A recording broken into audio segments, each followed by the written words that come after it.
जय शिवराय मित्रांनो, 9 मे सकाळपासून वातावरण हे सक्रिय आहे।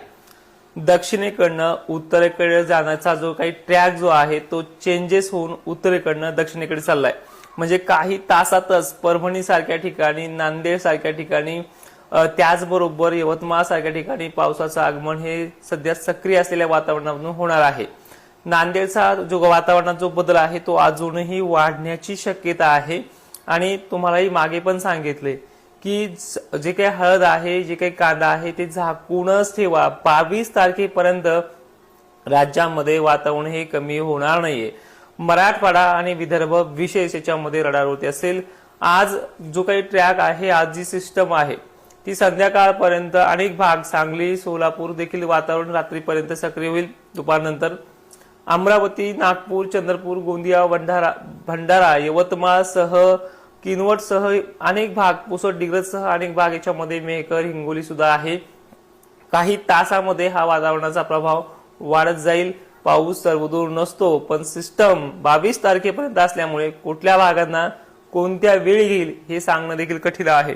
दुपारनंतर 2:30-3च्या पिरियडला आता ही सकाळपासून ट्रॅक चेंजेस होतील आणि पावसाच्या ज्या काही सऱ्या आहेत, पुसद, डिग्रज मागे, उमरखेड असे जे काही परिसर आहेत, हातगाव वगैरे, नांदेड या भागामध्ये, म्हणजे मराठवाडा आणि विदर्भातल्या हा विशेष भाग हा उत्तरेकडनं दक्षिणेकडे असे कोळा साबा आल्यासारखं तुम्हाला पाहायला मिळेल। दुपारनंतर संध्याकाळपर्यंत आणि दुपारी काय होणार आहे, सिस्टम सक्रिय होणार आहे दुपारनंतर परत एक। त्यामध्ये पुणे, अहिल्यानगर, सांगली, सोलापूर, कोल्हापूर परिसर, जालन्यामध्ये मोजक्या ठिकाणी, बुलढाण्यात तुरळक ठिकाणी, तर अकोला या भागात देखील अनेक ठिकाणी सरी अशा मोजक्या ठिकाणी हा पडू शकतात। अनेक ठिकाणी म्हणजे आभा उतरणं, धारा उतरणं, तुम्हाला झाकून पाकून ठेवणं। तर मोठी सिस्टम कुठे असू शकते, तर नागपूर जिल्ह्यामध्ये, अमरावती जिल्ह्यामध्ये, वर्ध्यामध्ये, वाशिम, यवतमाळमध्ये ही सिस्टम मोठ्या प्रमाणात देखील होऊ शकते अशी पद्धत आहे। पुणे, अहिल्यानगर, बीड जिल्ह्यातही आणि दक्षिण महाराष्ट्रातल्या काही भागांमध्ये, नाशिक, मालेगाव, धुळे या जळगाव परिसरात मोजक्या ठिकाणी सिस्टम 9 मेची वाढण्याची शक्यता आहे।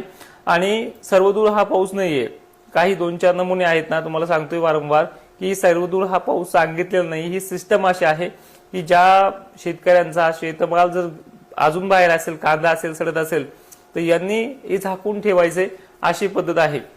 आणि जवळपास कालच्या तारखेपासून ते 22 तारखेपर्यंत प्रत्येक तारखेला कुठे कुठे पाऊस असणार आहे हा व्हिडिओ फेसबुकला सुद्धा दिलाय आणि आपल्या युट्यूब चॅनलला देखील दिलाय, तिथे जाऊन पाहायचंय। पण आजच्या या व्हिडिओमध्ये एवढं सांगेल की आजचा जो काही पाऊस असेल तो मराठवाडा आणि पूर्व विदर्भाला जास्त करून वातावरण जास्त सक्रिय असणार आहे।